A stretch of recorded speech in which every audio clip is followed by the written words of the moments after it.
PUV Consolidation Program. Chad, bawal ang senior high. At Pacquiao-Mayweather may rematch. Kumusta for me? This is a Ward Joseph and welcome to News I Deem Worthy Recap Weekly Edition number 32. We have tons to cover since last week, so skip to the timestamps provided if it piques your interest. Get back down for the blazing selective summation.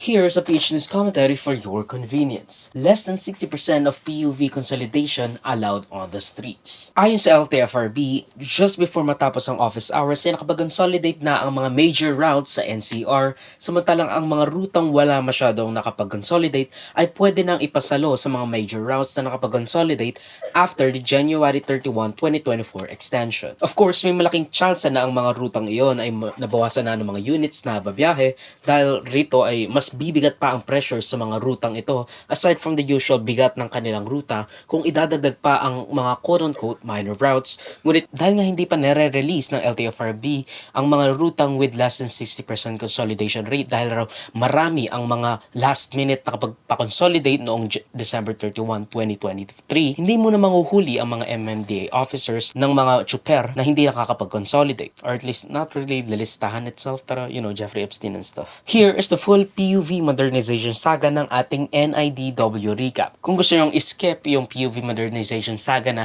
paulit-ulit kong nilalagay sa mga NIDW recaps, well, you can skip the timestamp provided for the next news. Ayon sa Land Transportation Franchising and Regulatory Board o LTFRB, sila ay magpapublish ng listahan ng mga ruta na may less than 60% consolidation rate ng mga number of authorized units o NAU, kung saan ang mga unconsolidated or unconsolidated individual operators ay maaari pa rin makapag-operate at pumasada up until January 31, 2024 so long as they meet this 60% less or at least less than 60% consolidation rate sa kanilang mga ruta. Matatandaan nating nasa around 30% lang ang consolidation rate sa mga jeepneys at 44% naman sa mga UV Express units na bumabiyahe sa NCR, all around total of 35% in totality ayon sa LTFRB NCR District Office. Which just goes to show you na napakaraming operators ang hindi pa nakakapag-consolidate, lalo na yung mga hindi pa nakakapalit ng kanilang mga engine para maging Euro 4 compliant. Matatandaan rin natin na naghain ng petisyon ng grupong Piston para iprotesta ang ipinupush ng LTFRB patungkol sa konsolidasyon ng mga units. Sinasabi nilang kapag sila ay sumali sa isang kooperatiba o korporasyon, mawawala na ang ownership ng kanilang mga unit, especially sa mga single operators among other concerns. Bagamat hindi pa naghahain ng Supreme Court of the Philippines ng TRO patungkol sa PUV Modernization Program, inuutusan na ng Korte Suprema ang DOTR at LTFRB upang mag-respond sa petisyon ng grupong Piston sa loob ng 10 araw, although that would be after January 1. So, I don't even know if that would make any difference, but so long as the January 31, 2024 deadline na sinasabi ng LTFRB patungkol sa less than 60% consolidation rate, well, they could in theory put the TRO back on the table. Nagprepare na rin ang mga LGU sa posibleng impending transport strike o transport crisis sa Pilipinas leading up to at after the December 31 deadline. This is becoming very bad para sa mga commuters, operators, drivers at sa gobyerno. These people are the bulk of the masses na naglagay sa inyo sa inyong posisyon, lalo na yung mga nasa masa or yung mga populace of the working class, yung mga proletariats. Not to mention Pasko at bagong taon. Napakapangit na prospect or yung visuals, lalo na yung nangyayari ngayon, na yung mga isang tukang jeepney drivers at mga commuters magsa-struggle or at least mawalan ng kabuhayan at syempre less alternatives sa mga ruta at mga PUVs na pwedeng gamitin to and fro work to, get some bread. It really is a situation that should be approached differently. Ang baba pa nga ng subsidiya na binibigay nila. I think it's around 210,000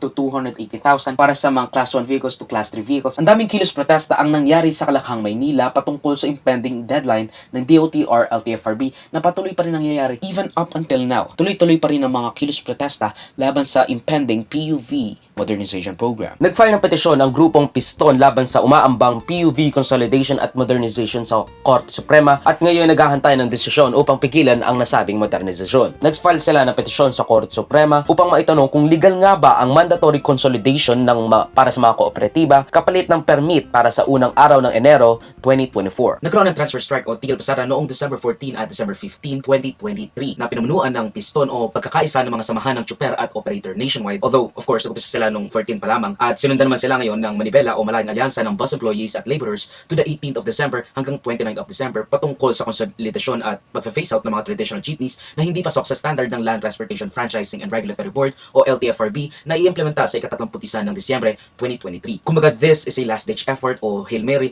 kung saan gusto nila iparalisa yung transport system ng ating bansa, especially sa NCR, para malaman ng gobyerno o ng LTFRB DOTR na talagang hindi kakayanin ng Pilipinas and basically our metro system to handle such a consolidation or at least yung pag-phase out nga or pagtanggal ng prangkisa ng ating mga chuper operators. Since sabi ni President Ferdinand Marcos Jr. na 70% ng mga operator ay nakapag-commit at nakapag-consolidate na under the new Public Utility Vehicle Modernization Program o PUVMP. Ayon sa datos ng DOTR LTFRB, the statistic kung saan sinasabing 153,000 out of the 222,000 o 69 nice 0.8% have compiled or at least have complied with the PUVMP, samantalang 1,739 na kooperatiba or bagong kooperatiba na ang nabuo kasunod ng mandatong ipinatong ng gobyerno. Ngunit maraming nagsasabi at least yung mga transport groups na hindi ito yung big picture or at least hindi ito yung full picture or at least kung saan tayo dapat nakafocus. Masyadong inflated yung mga numbers na ito. Sinasabing kasama raw sa statistic na ito, yung 70% ang mga bus at minibuses pati na yung mga UV Expresses. Now, minibuses I understand kasi they're practically para sa mga traditional jeepneys, pero ayon sa Rappler na kinuha ang datos sa piston, only 26% lang at 36% lang ng jeepneys at UV Express units respectively ang nakapag-consolidate, samantalang nationwide 84,000 out of the 150,000 or around 56% or 57% lamang ang na-consolidate. 26% sa jeepneys at 36% sa mga UV Expresses or at least sa Kalakhang, Maynila lamang ang nakapag-consolidate. Well, talagang makikita mo na mahirapan or at least mahahamper yung mga operators or at least yung mga jeepneys or at least yung public transportation system natin sa December 31 deadline. We don't even know if we should call these as public transportation as they are privately owned, although it's not like they could all strike. I mean, wala silang pera, they don't have the money to do it and they can't sustain them for very long. That's why paulit-ulit na lang or at least dalawa-dalawang araw, dalawa-tatlong araw lang yung PV strike. Although this would be the last ditch effort kung saan from December 18 to December 29 talagang complete stop na sila sa kanilang or at least yun yung gusto nilang mangyari. Gusto nilang complete stop on all their operators or at least all their jeepney operators. Sinasabi ko lang magiging transport crisis sa Pilipinas, which may very well be true, pero remember, ang commuting is not just the commuters but also the drivers, conductors, and operators as well. I mean, them taking the money na otherwise would be spent on goods in malls and luxury items will be better spent sa mga jeepney kung saan mas madaling mag-circulate yung pera, making it more viable to the economy rather than lining the pockets of the richest of the rich in the Philippines. Kumbaga, at least ginamit natin yung pera na mapupunta dapat sa mga chuper. Well, sa chuper, gagamitin agad nila yung pera na yun because there will be no spare expenses sa kanila. Samantalang kung bibili tayo ng luxury goods sa malls or anything for that matter na, kumbaga sinisave lang nila yung pera nila in a vault somewhere para silang dragon na nag-hoard ng gold, well, hindi nila isuspend yun and therefore hindi mas-circulate sa economy, which is what we want with the money kasi nga, that's how economies work in general. And if binigyan lang natin sila sa mga kumpanya tulad ng SM na hindi naman sa sinasabi kong bihira sila mag-develop but masyado silang corporatized at marami silang liquidity or financial holdings kung saan yung wealth nila naka-stock away lang, hindi nila ginagamit yun. Consolidation talaga yung finofocus ng ating DOTR LTFRB. Umaangal ng mga transport groups sa planong pag-phase out ng mga hari ng kalsada ang mga traditional jeepneys na hindi pasok sa standard ng LTFRB sa kontrobersyal na Public Utility Vehicle Modernization Program, citing high cost of the newer models adding burden to the kahit isang tukang jeepney drivers. And they postponed it like 6 years now. So I don't think there are any more leeway to be given, pero it's still a governmental agency, which means they can do whatever the fuck they want and will have no say with what goes in and out. Sinabing ang mga modern minibuses na nire-recommend as the alternatives made in China costs too much, around 3 million pesos each at the high end and 1.5 million pesos for the lowest end according to the LTFRB. Samantalang ang ating mga jeepney drivers ay hirap makabayad ng kanilang boundary kada araw. And although I am talking about the operators that will shoulder the cost, it will still be the drivers who will be taking the punch. Not to mention yung kakarampot na 210,000 to 280,000 na subsidiya ng gobyerno per operator or at least per unit na bibilhin ng operator or ng jeepney driver or whatever cooperative na nag-consolidate as a result of this modernization program. Isa yan sa mga concern, ang mga operator na nagme-may-ari at nagpaparenta ng kanilang traditional jeepneys para sa boundary ang maapektuhan ng malala ng naturang pag-face out ng decrepit at bulok na PUV jeeps. Pag-may-ari nila ang mga jeeps na suddenly ay magiging obsolete starting January 2024. Though, to be fair,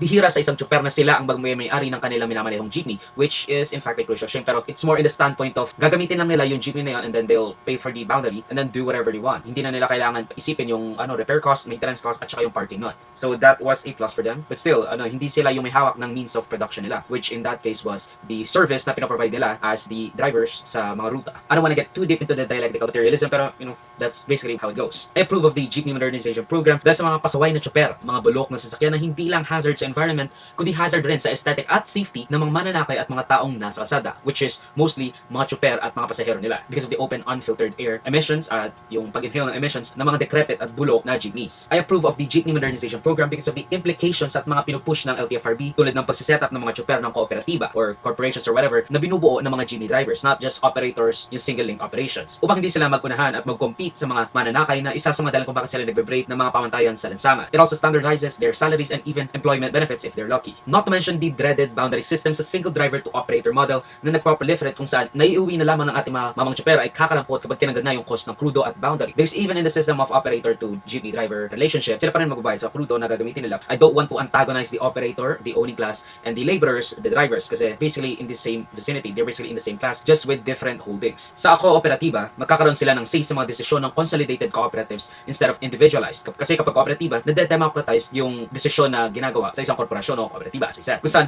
ang mga manggagawa ang may-ari ng makinarya ng kanilang pagkita at makademokrasya ang pagdesisyon nila sa kanilang trabaho. Anything related to their work, like participating in strikes, fares, benefits, at syempre collectivized and communalized yung responsibilities at duties ng mga jeepney drivers. Kaya I am definitely approving of the cooperative system na pinupush at yung consolidation na pinupush ng LTFRB. Kasi with a consolidated fleet, mapupush yung mga drivers to, be more mindful of how they treat the lansangan kasi nga an accident or any misguided recklessness in their driving could result into the whole operation stopping or at least pausing for a minute. Ngunit of course, ang papasa ng cost na yan ay ang ating mga jeepney drivers pati na yung mga biyahero at parokyano ng one-in-a-kind transportation method na kailangan taasan ng boundary o lease sa mga ginagamit na jeep. Pair that with high inflation, disproportionate fare hikes at presyo ng crudo, talagang ang bilyones ng subsidy ang kakailanganin para mapalitan ang nawawalang capacity o mawawalang capacity ng local transportation method ng ating mga syudad. Isa pa sa mga kritisismo ay ang soulless at bland design ng mga minibus na i-import pa galing China. Maraming nagpupush na tulungan ng gobyerno ang mga lokal na industriyang aangkop sa lokal na demand ng mga modern jeepneys. At least yung aesthetics will be the same as the traditional jeepneys, just with a bit more twist. 30 to 60% I think of the fleet is already modernized and hindi naman kailangan yung may aircon and all that stuff. It is recommended pero hindi naman yun yung main focus ng modernization program, or at least yung nakaraang transport strike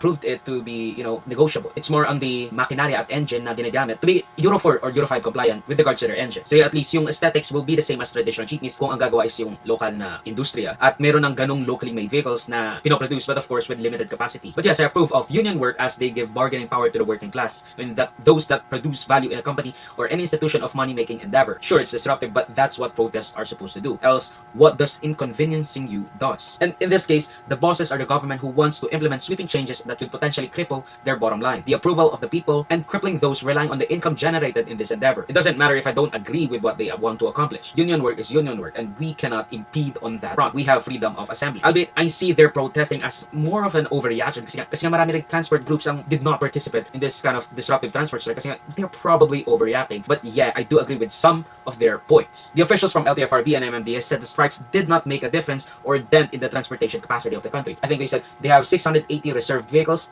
to deploy kapag nagkaroon ng triple transportation mobilization, pero they have only deployed like 10% of the total fleet. I mean, freaking scabbers. Anyway, by branding them as scabbers, we cultivate animosity inside the working driving class, which we do not want kasi nga kailangan natin sila bigyan ng breathing space as in dialectical materialism. We need to cultivate a class consciousness at hindi dapat natin pinag-aaway yung people with the same cause. Kasi nga pag nagkaroon ng animosity between two sides of the same coin, the bourgeoisie or the owning class would be the only one benefiting sa squabble na ito. The scabbing isn't a huge statement with regards to the hold of the union, rather a statement on the lengths of our hardworking drivers will go to out of desperation just to break even and put food on the table. The broken system that perpetuates the misery and poverty. The reason why I even agreed to the proposal was because of their bargaining back then. I mean, it reduced the phased out vehicles from all traditional jeepneys to just those that are decrepit and literally have parts falling off the road, and that's the only goal, or at least, and that's the greatest overall win we could ever achieve, along with some minor improvements sa mga existing traditional jeepneys. Although I agree they should up the loan and grants/subsidies to be given to our chuper. For this is the supposedly unintended result of boosting importation from modern jeepney manufacturing countries like China, of which the Philippines has little to none. Kaya I was pushing for the local government to have some protectionism of our local industries with regards to this kind of stuff. Kasi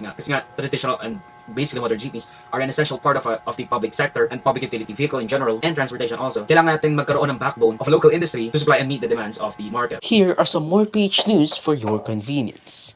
Eat Bulaga, trademark na ni Tito, Vic and Joey. Pinanigan ng Muntinlupa Regional Trial Court ang OG trio ng noontime show na sina Tito, Vic and Joey matapos ang ilang buwang labanan para sa trademark ng Eat Bulaga laban sa Tape Incorporated at GMA Network. Ipinatitigan ng Muntinlupa Judgment ang Tape at GMA sa paggamit ng Eat Bulaga at EB trademark kasama ng kanilang logo at jingle. Mula Batanes hanggang Hulo, saan ka man ay halina kayo. 1,000, isang tuwa, buong bansa. Ipinatitigil Tumigil rin sila sa pag-replay ng mga episodes o mga segment ng Eat Bulaga bago ang May 31, 2023 date kung saan ay matatandang umalis in bad terms ang OG Trio sa noontime show at kanilang production company. Ikinansaro rin ang rehistrasyon ng Tape Incorporated sa trademark na Eat Bulaga matapos ang ruling na ito. Matatandaan rin noong nakarang buwan lamang ay pinabura ng Intellectual Property Office ang trio patungkol sa origination ng trademark na Eat Bulaga. SUCs at LUCs bawal na ang senior high. Ipinatitigil na ng Commission on Higher Education ang mga state universities at local universities and colleges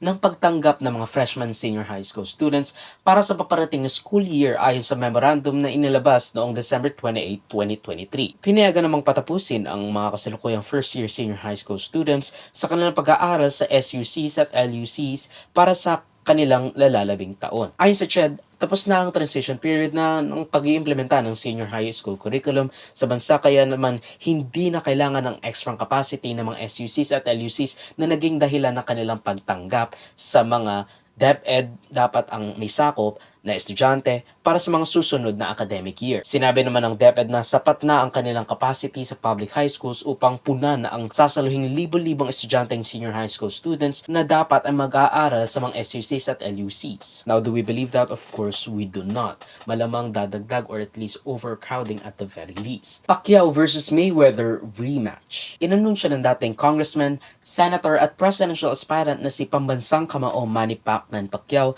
ang kanyang exhibition fight para sa kanyang laban sa isang Wi-Fi expert na si Bawal ng Thailand bago ang kanyang rematch sa betikang Amerikanong boksingerong si Floyd Mayweather Jr. na gaganapin sa Japan. Matatanda ang kanyang nakalaban noong 2015 si Floyd Mayweather Jr. na pinamagatang Fight of the Century dahil sa matinding hype surrounding the event at clout ng mga boksingerong lalakok na nagresulta sa pagkapanalo ng kanong boksingero sa isang controversial na unanimous decision sa Las Vegas, Nevada again noong 2015. Ang kanilang pay-per-view na labanan ay ang pinakmalaki sa buong kasaysayan dahil ito ay the most anticipated kasi nga by the title card alone, Fight of the Century, the two titans clashing. Pero nagresulta ito in a controversial unanimous decision in favor of Floyd Mayweather Jr. Tinagnan ng milyong-milyong mambabayad at milyong-milyong mamimirata. Manny Pacquiao's bouts and matches in the ring is a huge spectacle in the Philippines where we see notable drops in the number of crimes and people in the streets. So you know this is a big deal. Here are some global/international news for your convenience. And no, I won't be covering the Japan rocked by 7.6 magnitude earth. A few prefectures in central Japan was rocked by a 7.6 magnitude intensity 7 earthquake in the first day of January 2024, triggering waves of about 1 meter in height, basically tsunami, in its west coast, coincidentally also affecting South Korea. According to Japan's Fire and Disaster Management Agency, or FDMA, as of the 4th of January, there has been 78 fatalities, 260 injured, 50 displaced, 6 missing people, and 700 plus buildings damaged by the New Year's Day earthquake. An airplane jet in the runway has also suddenly ignited in the second day of January, which claimed the lives of 5 peoples, all crews of the National Coast Guard. At yan ang pagtatapos ng News I Deem Worthy Recap Weekly Edition for roughly the first week of January and year 2024. Mag-suggest more topics and corrections to the balitas if you feel I misrepresented them in any way. Salamat sa mga panonood mga kapayang of me. Like, subscribe, and follow my links and socials on Avoid Joseph that will be linked down below. Sa susunod ulit, paalam. Psh!